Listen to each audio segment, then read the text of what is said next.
Hey there friends, Nibs again. Out here in the garage today doing a little bit of goofing around. We've got a scorcher going outside right now. It's back up in the 90s. A little too hot for this New York boy right now, so I'm going to keep it indoors. But what I wanted to do was CW, Brian over at the CW channel did a video, I don't know, a week ago or so, and he called it the Squirrel Rifle Challenge.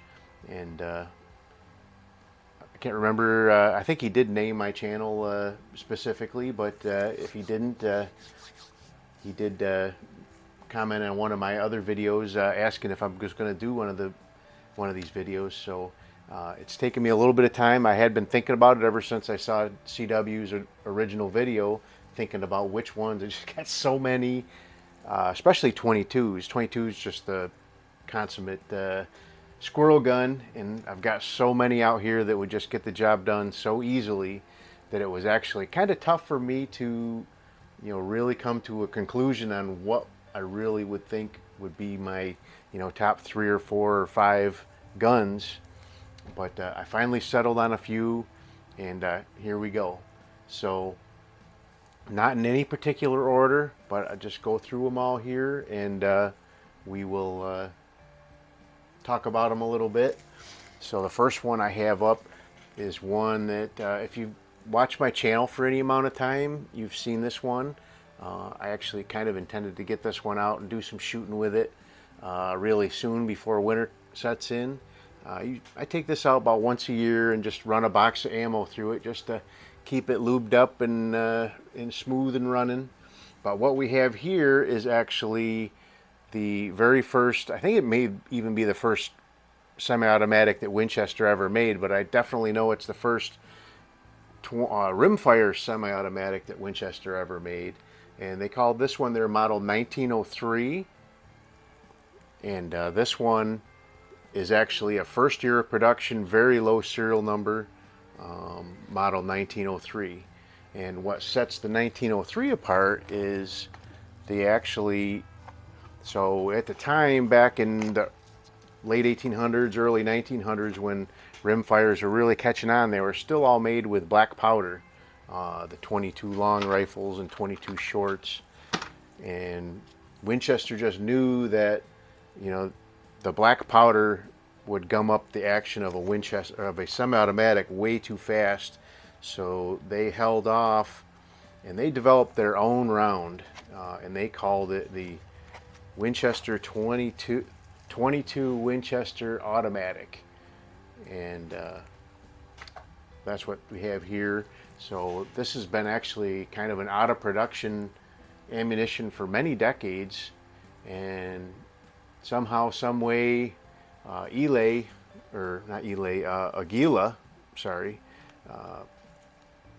thought it would be a good idea, and I thought it was a good idea to produce some of that ammunition, and it runs really well in this gun, and it is just a tiny bit different than normal 22 long rifle. And if you can see there, the case is just a little bit longer and a little bit wider.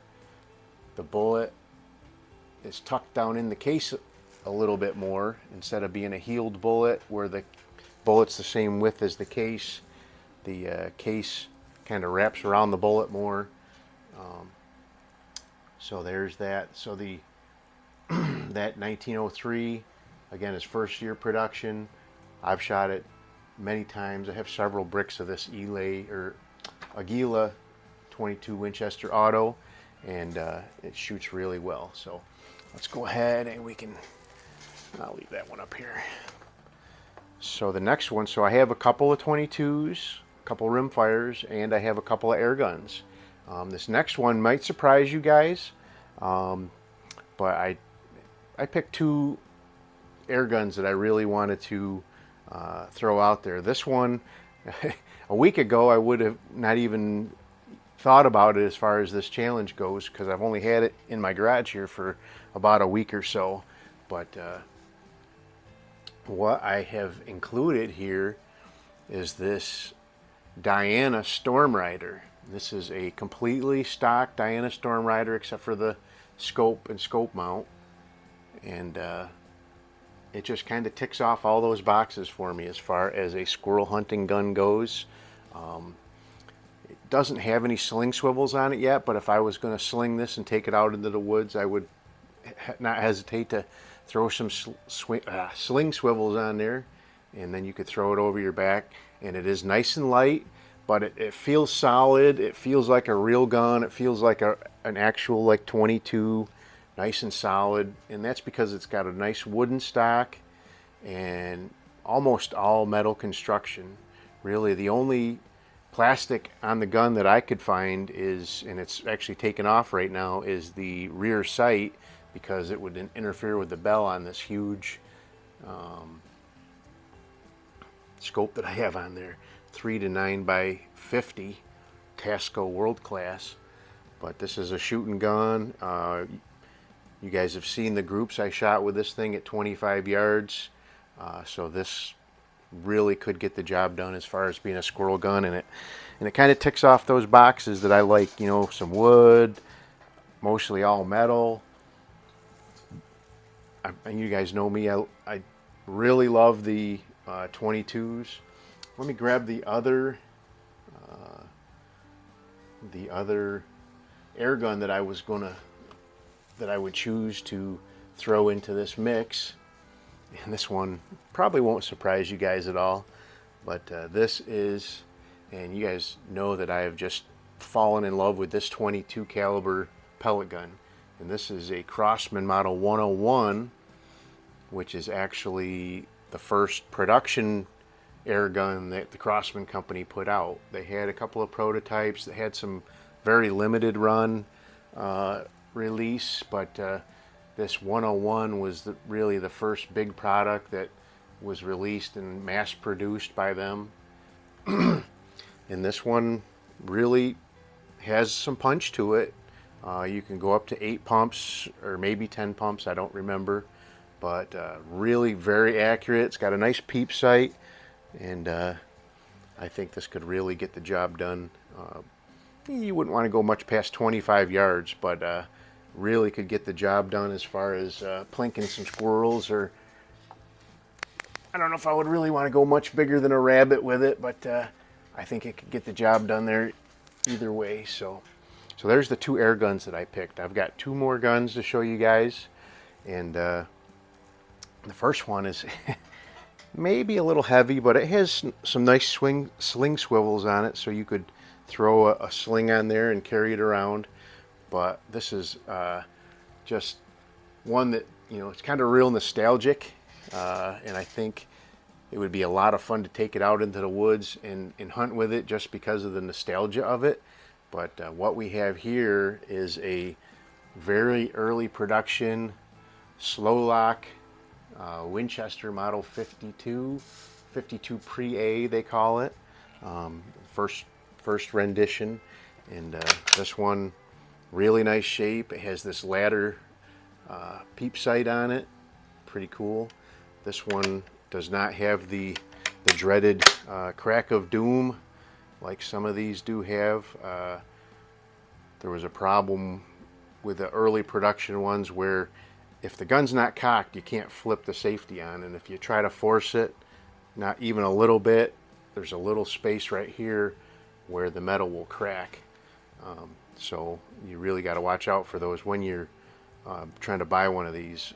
Look for that crack. If there's any kind of splitting right there, run away fast. Let me set that one off to the side here. So that is, I thought that one would be fun to include. Now this next one, all of these guns that I've showed you so far, I haven't hunted squirrels in quite a while. I guess I've gotten lazy in my old age, but I used to squirrel hunt, grouse, rabbit hunt, all that sort of thing, very religiously. And this gun here is actually the only one that I have out here in this group that I have actually hunted with. And so, but this one, if I left this one out, I would definitely be doing a disservice to my collection. So what we have here is my beloved Mossberg model 146BA. And this one has been in my family for a very long time. This one actually belonged to my father, and the story that I've been told with this one is this one was actually bought for my father when he was a young teenager back in the mid 50s, which would be the right time frame of when these were actually brand new. This was bought for my father in the mid 50s, and then he had it, and when I was a young lad, I don't remember, 8, 9, 10 years old, this was actually the very first real firearm that I ever fired. And as I grew up into my teenage years and got my hunting license, I would take this guy out and go. I would just go hunting. I wouldn't even be, anything in particular. And I'd come out of the woods with rabbits or grouse. And that was before I actually realized that in New York State, in some states it's legal, but in New York State, to hunt grouse, you have to use a shotgun. Using a rifle is illegal. I can say that now because the statute of limitations has expired on that offense there. But this gun, with me and probably my dad too, I'm sure, has taken many, many squirrels, many, many rabbits. I couldn't even venture a guess on how many rounds this gun has actually fired. I could probably honestly say at least 5,000 rounds just for me. Most of its life, it had a really cheapo 4-power scope on it, and over the years that thing had really dimmed and got pretty bad. So a few years ago, I took it upon myself. The gun did not have any sights on it at all. I shopped around, found all the proper sights for it, touched it up a little bit, not a restoration, but just touched it up and made it look presentable from 10 feet away. And it's really kind of a nice family heirloom now, and it will reside with me for as long as I'm alive, and hopefully pass down to my son or grandson or somebody like that many years from now.